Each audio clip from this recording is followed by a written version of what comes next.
Okay, hi everybody and welcome to my YouTube channel. I'm excited to bring you another video. Today I want to talk about how do we create a compelling message for our people or for our audience. So this was another sort of poll that I created in my Facebook group, and there was a lot of people that sort of put their hand up for this one. Was around messaging and basically how do we create something that's impactful and sort of compelling as a message. So on this video I'm going to go through how do we create that message that really resonates with our audience? And how do we be consistent also about creating and, bringing that message out to our people? So here we go. The first thing that I want to, clear up before I get into the gist and kind of the depth of this video is here. I hear a lot of the time, we get a lot of that comment of what to do when you're hearing crickets. And so when we think about compelling, I think that we have this idea that compelling means I'm getting a lot of likes and a lot of comments, right? I want to sort of go deeper into giving a little bit of a different definition to what compelling and impactful really is. So I always joke to people, I have an audience where I have a lot of introverts. I'm an introvert. I think I work with most of the women I work with are introverts. And so I sort of have this case where I don't always get a lot of likes and comments on my stuff. But then what will happen is I'll get an email from somebody. And this actually is a common thing that happens to me. I'll get an email or I have somebody that signs up for my program that I have never interacted with in my life that will say something to me like, I've been following you for years.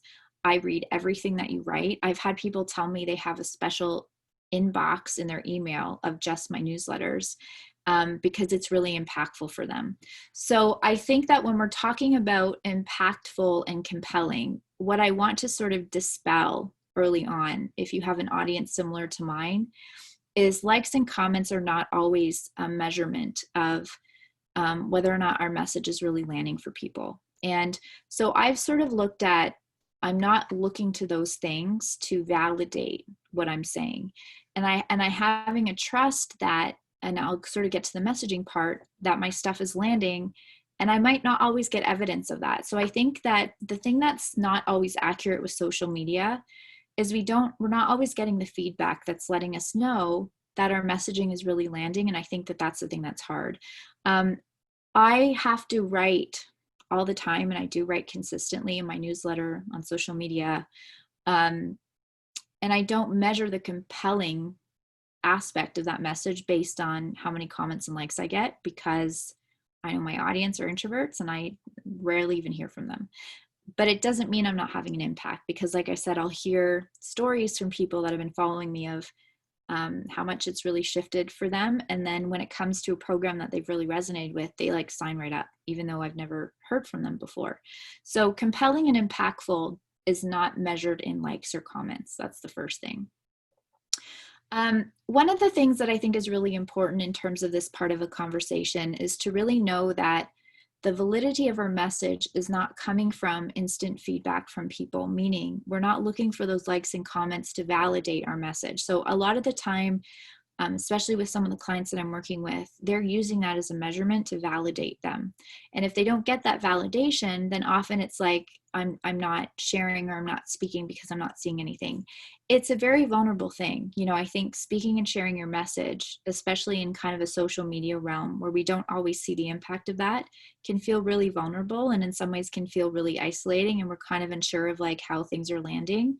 So what we really want to understand is that giving space to our message is not an attachment to how other people are responding to it. And I think that might sound kind of strange, because obviously we want people to resonate with our stuff because that's how we get clients, but we don't want it to be conditional of. And again, I think what sort of stops us sometimes for sharing our messages is we're looking for that external validation, and we're looking to get validated all the time. And so I just kind of want to remove that to start. One of the things that I'm going to share my process with messaging and kind of where that comes from. The other thing for me is I don't really think about messaging from a marketing standpoint, or when I'm writing my website copy or stuff like that, I'm not thinking about it as I'm writing copy. And that's one of the things that I often will tell my clients is don't write like you're writing for copy or you're writing for marketing and you're trying to like have it sound perfect. I've paid thousands of dollars for copywriters and different people to write my website and sales copy. It has not been as effective as when I've used my own voice. So I've really learned to have the confidence in my own process. I really like to start from this place of, if I was just having an intimate conversation with somebody that I really felt that I really wanted to have an impact on, in terms of who I serve, what's in my heart. And, honestly, sometimes, this is a practice that I give my clients. It's take some time and just write out what's in your heart. What do you really want people to, what do you want to say to your people?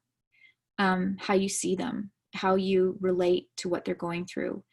What is that sort of vulnerable, connected message? What do you want them to know? If somebody's in a place of like, where you're meeting them in their journey and they're having a hard time with something, what do you want to say to them? And not think about it as a copy, quite a fancy word, but like authentically, what is it that you want to speak? So I really look at my messaging as a way for me to share my voice, my truth, my medicine, and my wisdom to the people that are going to resonate with it. And so I will have where people will come and they'll read my website and be like, I was crying. And it feels like you're talking directly to me. I want to imagine that I'm talking to somebody. I'm sitting across from the table from somebody that I feel like I really want to help you. And let me like pour my heart out to you. So I think coming from that place of vulnerability is really, really important. The other thing is a lot of sort of my messaging is really coming from sharing my own journey. I really think that our people are connecting to us because they recognize an aspect in themselves in our journey. And so if you know me, or if you're just starting to follow me, you'll see the things that I post are really kind of revealing of here's what I'm moving through right now. And here's been a piece of my past and a piece of my journey, because I know my people are on similar journeys. It's kind of cathartic for me, to be honest. And in some ways, I kind of think about my messaging is really like journal entries that I'm writing to myself. I just happen to share it publicly, with the world.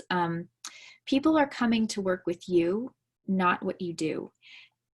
And so in our messaging, if we allow those elements of our heart and our journeys to be felt and what we're speaking, that's very impactful. I always love to also, when I'm reading about somebody's journey, it's like, oh my God, I can relate to that. I'm connecting with that. So I really think that place of being able to share pieces of ourselves, and you can definitely still have boundaries around how much you discern, but the authenticity and vulnerability is really, really important. So that's a lot of like, the authenticity of my messaging is really coming through things I've lived through and through things that I'm living through right now.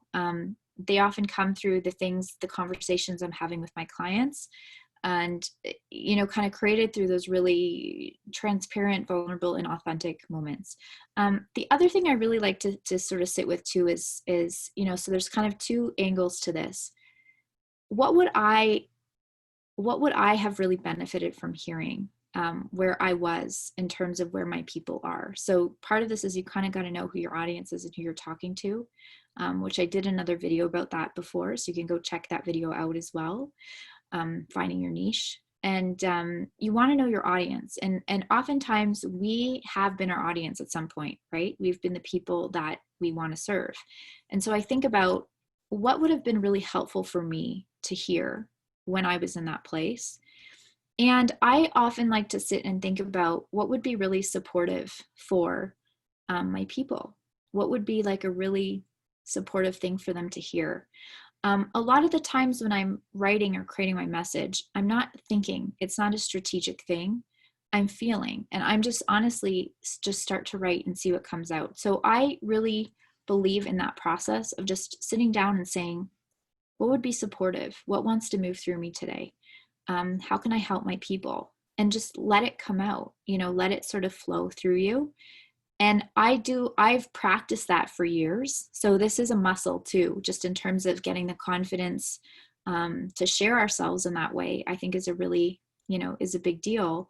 But if you do a practice like that, and one of the things that I tell my clients, if this is just like an early thing, just do it for yourself.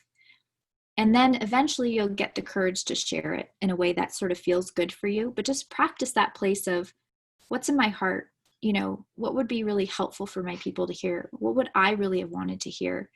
What wants to move through me today? And it's almost like, it sounds a little bit strange, but in some ways I feel sometimes I'm downloading or channeling things to come out in my messaging. And often somebody will say, you know, I really needed to hear that today, or that really resonated for me, or that was a really impactful thing. Again, sometimes it's my own reflections of something that I'm journeying through, but I keep it really kind of authentic and really heartfelt.